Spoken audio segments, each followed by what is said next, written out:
Hi అందరికీ నమస్తే. ఇది సంక్రాంతి రోజు ఈవినింగ్ వ్లాగ్. మేము మా బాబాయ్ వాళ్ళ ఫ్యామిలీతో కలిసి మెట్టవలస జాతరకి వెళ్ళాము. కొండెక్కడానికి నేను చాలా కష్టపడ్డాను. బట్ ఎక్కిన తర్వాత ఆ శివయ్యని చూసిన తర్వాత కష్టం అంతా పోయింది. దర్శనం అయ్యాక ఫొటోస్ వీడియోస్ తీసుకున్నాము. తర్వాత కొండంతా ఒక రౌండ్ వేసేసాము. చూస్తుంటే ఆ క్రౌడ్ మామూలుగా లేదు. డెకరేషన్ కానీ లైటింగ్స్ కానీ చాలా బాగున్నాయి.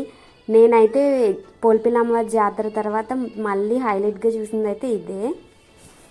కొత్తగా పెళ్ళయి ఫస్ట్ పండగకి యాక్చువల్లీ పండగ రోజు ఈవినింగ్ అమ్మ వాళ్ళ ఇంటికి వెళ్ళాలి కదా, కానీ మా హస్బెండ్ నాకు ఇది సెంటిమెంట్, చిన్నప్పటి నుంచి ఎవ్రీ ఇయర్ మిస్ అవ్వకుండా వెళ్తున్నాను, సో నీకు కూడా చూపిస్తాను, నువ్వు కూడా చూడాలని చెప్పి మరి తీసుకెళ్ళారు ఈ జాతరకి. సో వర్తేనండి వెళ్ళినందుకు.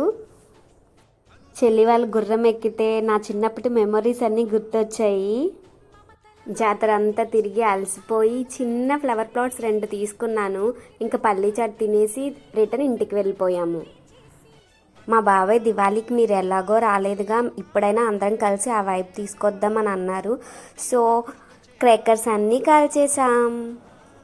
మొత్తానికి మా సంక్రాంతి డే అయితే మార్నింగ్ అంతా ట్రెడిషనల్గా జరిగినా కూడా ఈవినింగ్ అంతా ఫుల్ ఎంజాయ్ చేసేసాము ఫ్యామిలీ అందరం కలిసి.